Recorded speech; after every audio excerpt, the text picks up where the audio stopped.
Apokalipsis 14:13. At narinig ko ang isang tinig na mula sa langit na nagsasabi, "Isulat mo, mapapalad ang mga patay na nangamamatay sa Panginoon mula ngayon. Oo, sinasabi ng Espiritu, upang sila'y magpahinga sa kanilang mga gawa, sapagkat ang kanilang mga gawa ay sumusunod sa kanila." Awit 116:15. Mahalaga sa paningin ng Panginoon ang kamatayan ng kanyang mga banal. Ezekiel 33:11. Sabihin mo sa kanila, "Buhay ako," sabi ng Panginoong Diyos. "Wala akong kasayahan sa kamatayan ng masama, kundi ang masama ay humiwalay sa kanyang lakad at mabuhay.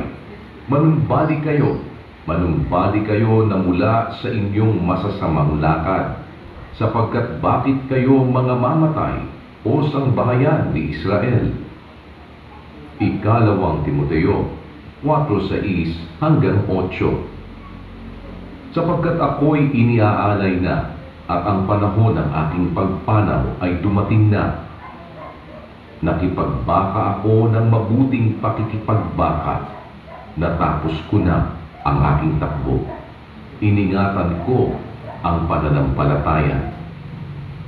Buhat ngayon ay natataan sa akin ang putong na katwiran na ibibigay sa akin ng Panginoon na tapat na hukom sa araw na iyon, at hindi lamang sa akin, kundi sa lahat din naman ng mga naghahangad sa kanyang pagpapakita. Deuteronomio 32:39. Tingnan ninyo ngayon na ako, sa makatuwid bagay ako nga, at walang Diyos sa akin. Ako'y pumapatay, at ako ang bumubuhay. Ako'y sumusugat, at ako'y nagpapagaling, at walang makaliligtas sa aking kamay. Ecclesiastes 12:13-14. Ito ang wakas ng bagay. Lahat ay narinig.